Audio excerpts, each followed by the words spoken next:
I have been meaning to talk about this topic for a while now.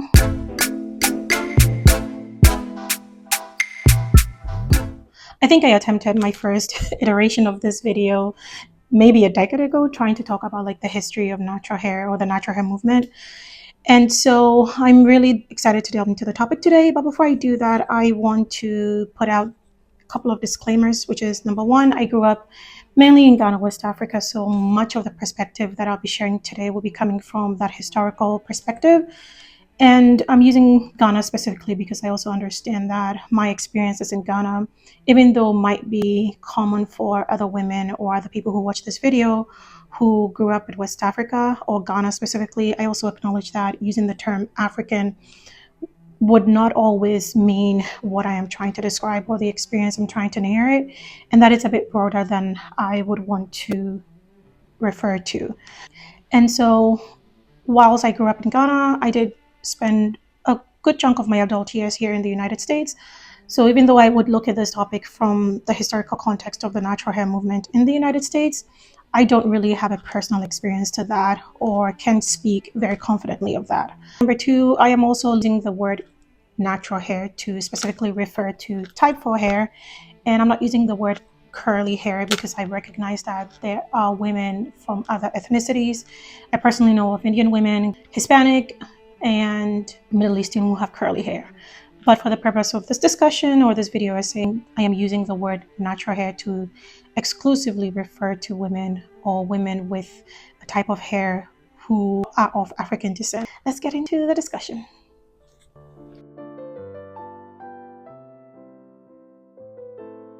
In pre-colonial Ghana, natural hair held deep spiritual, social, and cultural meaning. Hairstyles such as braids using thread or ahoma, locks, and styles such as the makai were not just decorative. They were used to signify a person's age, their marital status, and also had deep religious meaning. Hair was seen as a source of spiritual power, and grooming practices included the use of natural treatments, stretching combs, and other necessary rituals. I can think of the Akan people or in the Akan tradition where shaving of the hair was used to signify a woman mourning the loss of her husband. Here is a deep analysis or a deeper analysis and oral history from my parents. Shout out to my mom and dad regarding some hairstyles among the Fanti people. The first one I'm going to talk about is known as the Tekwa hairstyle. The Tekwa hairstyle was or is sometimes today worn by Fanti women, specifically those from Cape Coast, those in the Ahanta areas, as well as those in Elmina. And back in the day, it was used to adorn younger girls or teenage girls between the ages of say 13 to about 14 and 15 or 16 who were living with people other than their parents. It was typically adorned on these girls to symbolize their readiness for marriage, compared to the Makai hairstyle that was typically worn by older women during festivals and sometimes the loss of an older woman. The Makai hairstyle involved using a hairpiece, which today we might want to refer to as a weft of hair, known as Abyssinia, which was placed at the center of the head. Yarn or lots of yarn was then used to weave around it to form a bit of a dome on top of the head. And as I said before, women wore these hairstyles during festivals. Today, you may not typically find women wearing either the tekwa or the makai hairstyles, but in certain religious spaces, such as I saw in the Methodist Church, young girls can sometimes be adorned in tekwa during certain occasions, such as the inauguration of a new bishop. I think I saw that whilst I was growing up, and my mother also says she was adorned in the tekwa when she was younger. Colonization disrupted these traditions and practices, leading to the adoption of more Eurocentric ideas and ideals around beauty, such as the wearing of wigs. And let me be quick to mention that this only did not affect women's hairstyles. Still in Ghana today, you will find that in the legal system, as an adoption of British colonial rule and rituals, lawyers today in Ghana still wear blonde wigs as part of their professional or legal attire. And this tradition dates back to when Ghana was known as the Gold Coast during British colonial rule. Just as Ghana's independence in 1957 sparked a new wave of cultural awakening across Africa in 1957, it paralleled the civil rights movement in the 1960s in America, where natural hair became a symbol of Black resistance, liberation, and pride across both continents. Now, let's move on to talk about the civil rights movements and natural hair. During the civil rights movement of the 1960s, natural hair emerged as a powerful symbol of resistance and Black pride. Activists and cultural leaders embraced afros and other natural hairstyles to reject Eurocentric beauty standards and affirm their African heritage. Wearing natural hair became a political statement, challenging systems of oppression and asserting that Black identity was not something to be hidden or altered. It was a visible act of defiance and empowerment and paralleled the broader fight for civil rights, dignity, and self-determination.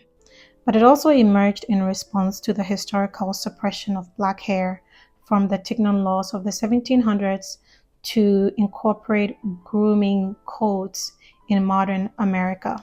Growing up in Ghana, we were required to shave our heads.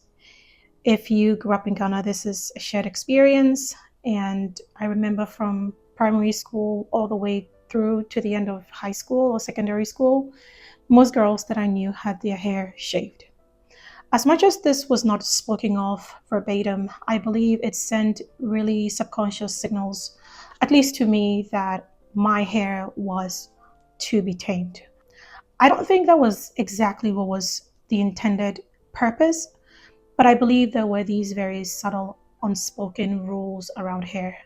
And I bring that up because when I think about high school, which was mainly boarding school for most people, I recall that mixed race girls were not asked to have their hair as short as people like myself who exclusively were of African descent.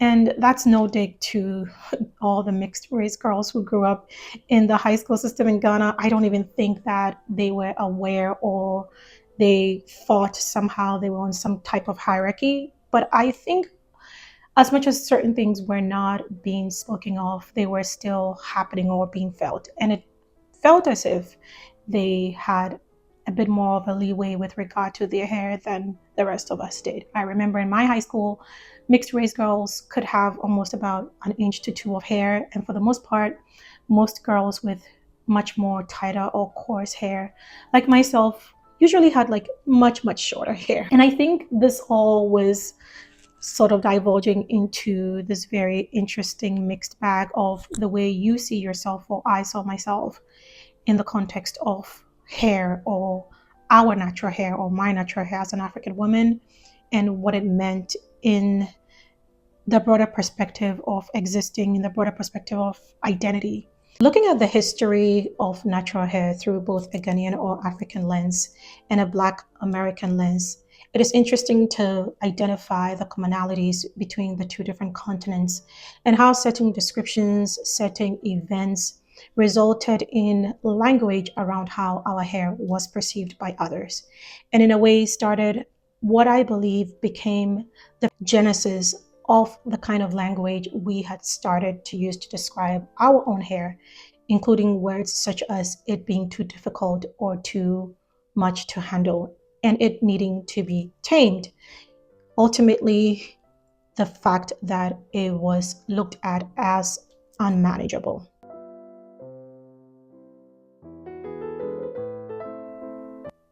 People with curly or coily hair tend to have oval, elliptical, or even flat-shaped hair follicles, while those with straight hair have round follicles. This shape of our hair follicles causes our hair to grow out at an angle rather than straight up from the scalp, and the curl pattern begins at the root. Because of this angle and shape, curly and coily hair twist and bends as it grows, leading to curls, coils, or kinks.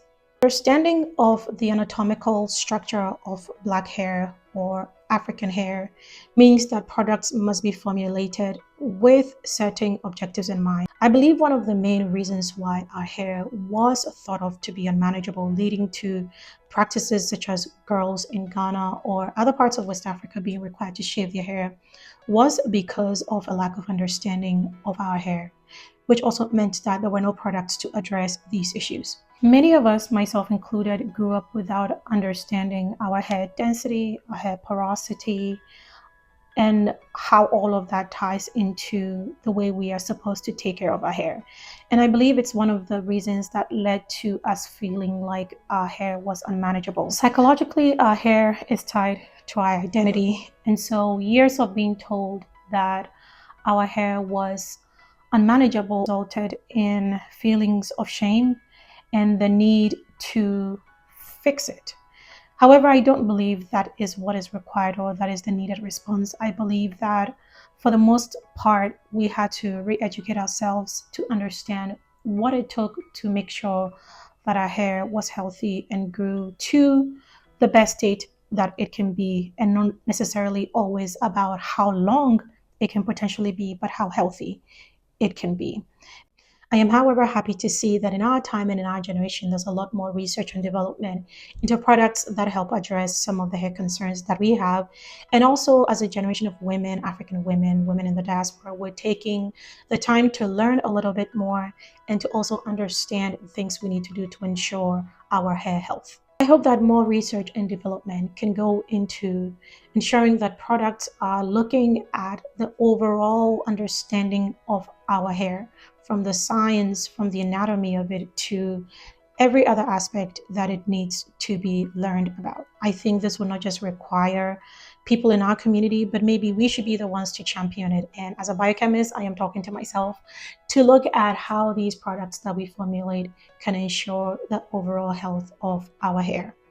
And I believe that centuries or years from now, this concept or this ideology, even though we're still working through the psychological aspect of it, because we would have done the due diligence to ensure that we're making products that support our hair growth, it would no longer be a thing that we think, or even the fact that there are ideas that our hair is not manageable, because we'll be able to get the right products to address all of our hair concerns and make sure that we probably wear it every day. The natural hair industry is a $1 billion industry. It's no surprise to me, at least today, that a lot of beauty brands who didn't used to have natural hair products, let's say about a decade ago, mostly today have some type of product that caters to natural hair. Caring for natural hair can be expensive, from salon visits to products to protective styles. The cost does add up. And sometimes even the accessibility of the right people who can treat your hair can also lead to racking up the bills.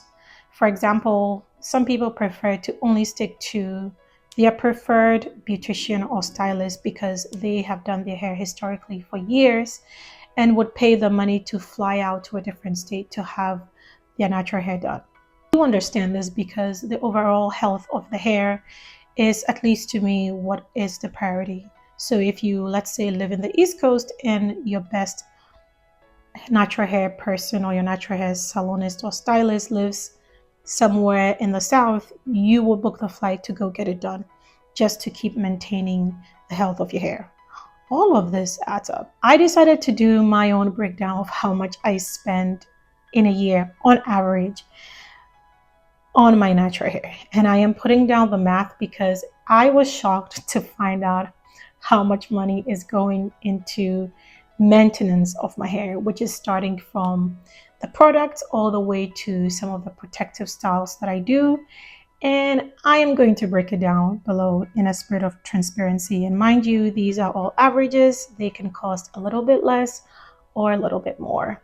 And also in this breakdown, I included some of the products that I have had to incorporate recently because I have recently gotten my hair bleached. And mind you, if you do want to get your hair bleached or dyed, start adding up a little bit more of the dollars because it's going to cost you more. You have to use a different line of products so your hair does not start breaking off. I was looking at nothing short of $1,000 on average, and that was scary. I was like, you bet me this guy yesterday. But anyway, I think it does bring to mind just the profitability of the natural hair industry, and even speaks to the fact that for somebody who may not be willing to or unable to spend that much on their hair, the reality of the fact that they may end up experiencing more adverse issues such as, being prone to breakage or any other effect or split ends or whatever, and sort of how that leads to, sort of this feedback loop of difficulty or feeling like managing their hair is difficult also speaks to it. So it's not always about like routines or things like that. It's also about money, and it's not always accessible to everyone. Black hair has always been political. From the civil rights era afros to workplace discrimination to recent legislation like the Crown Act, in many spaces our hair is still seen as defiant. Here in America, I think it's still interesting to realize that as much as most people have embraced the natural hair movement, there's more of an acceptance, I believe. And I did post a short where I talked about natural hair in corporate spaces. And I think it's interesting to me that even for some women that I have met here in America who are Black, wearing our hair in these spaces doesn't always feel like the most convenient option. I try to do it as much as I can, but I still find myself every now and then, let's say if there's a big meeting, I would throw on a wig. And sometimes I question my own biases. And it's very interesting to kind of like keep looking into it and working through these things on a personal, deeper level. Why do I think that when there is a meeting where, let's say, investors are coming, it might be time to throw on a wig or do something less natural looking? Is it because I'm still sort of not resolved in my mind that this is the type of hair that belongs in these spaces? Even thinking further down, do I think that showing up this way at work somehow takes away from my intelligence? Which I don't think so, absolutely not. But the reality of a system and a culture like this, where however you perceive yourself, there is also these very interesting external ideologies around who people think you are. And it's almost as if you are fighting against that every single day. And there's this like unspoken resistance around it. And I hope that a time is coming when that doesn't exist. I hope there's a time coming where when you show up in whatever space, might I add, you as a woman, I as a woman, as an African woman, as a Kenyan woman, will feel absolutely confident without any thing in my ear about, is this where this type of hair belongs? And if you feel that way, I totally understand it. Like I said, I try to do the work to not feel that way, but I'm not going to sit here and say that I have totally resolved that, because I haven't. There have been a few times when I find myself, I don't think I should do this. Maybe I should throw this wig on, even though I wouldn't want to. And so I'm really hoping that as I continue to learn how to take care of my hair, and I share much of that on this channel, I am also doing this internal work to recognize that my hair is not unmanageable, right? And even the topic of desirability and what's preferred, well, guess what? This is what is here. And so even if much of what I see in the media, in American media, about what is the better type of hair, I can still show up fully, because I think that's the best way to live, to show up fully as yourself. And I think people will adapt. A bit more on desirability politics, the fact that looser curls are seen as more beautiful, and then tighter coils and curls are seen as needing to be tamed, is another thing that is very fascinating to me. Even in my own experience, I have friends in other ethnicities who have made comments, and I know they didn't mean it from a bad place, regarding the kinds of curls they preferred. And for the most part, it had nothing to do with type 4 curls. It was mostly curls from women who belong to, let's say, Middle Eastern cultures, and more looser curls. And already this sorts of re-emphasizes the fact that the one they see, which is much more tighter, seems to need to be tamed. And those words are bothersome in the first place, because we're talking about human beings, and no one's hair needs to be tamed. Every curl pattern, every texture is beautiful. Why? Because God says so. Okay? these types of systems exist to sort of like group people, group humans in categories and hierarchies. And so if you have a certain curl type and it's loose and long, yay! If it's tight, I don't understand that. I think it's a very unfortunate way humans have existed and continue to exist. But I also recognize that there's not much I can do about that because I live in a sinful, flawed world, and there will always be the need people have to categorize and group and discriminate and all of that. But I still believe there's beauty in every hair type. In Ghana today, there's still a sort of preference or desire that at least I see by women to wear wigs and weaves. I believe every woman has the right to wear out their hair or express themselves however they want. But I think it's also very interesting that the types of women you see on media and on TV rarely have natural hair. For the most part, they would be in very long weaves or wigs. I think for me, it's interesting because I thought growing up in Ghana before I moved to the US that there was a shift where women were starting to embrace their natural hair more. Editing Kukwa, let's finish all of that up. Even with the progress that we see with women being more accepting of their natural hair textures, wigs and weaves continue to dominate the beauty standards, signaling that straight hair continues to be seen as more polished or desirable. In both Ghana and the US, the desirability of natural hair is shaped not only by personal preference, but by cultural messaging and societal pressures. In Western context especially, beauty isn't just personal. It's political. Wearing your natural hair can be seen as a statement even when you're simply existing. As an immigrant navigating this new space, I'm still trying to understand how much what we call choice is really about survival, acceptance, or resistance. Let's move on to conclude some of these thoughts.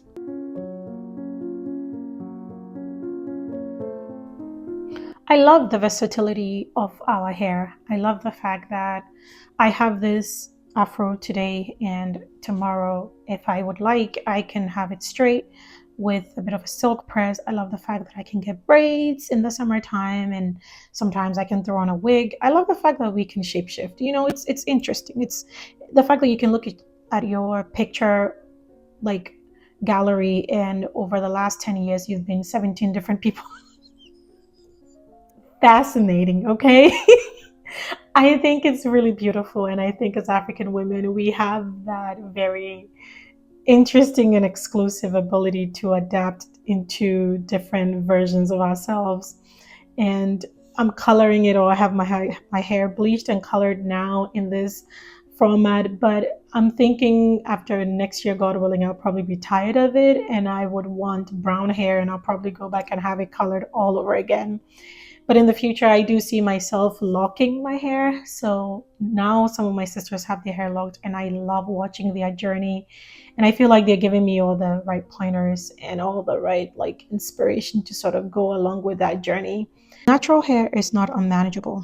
A history of oppression, a lack of scientific understanding of our hair anatomy, which I am happy to say is changing, a lack of economic access that sometimes prevents people from finding knowledgeable stylists and professionals, along with hair politics, have created these impressions.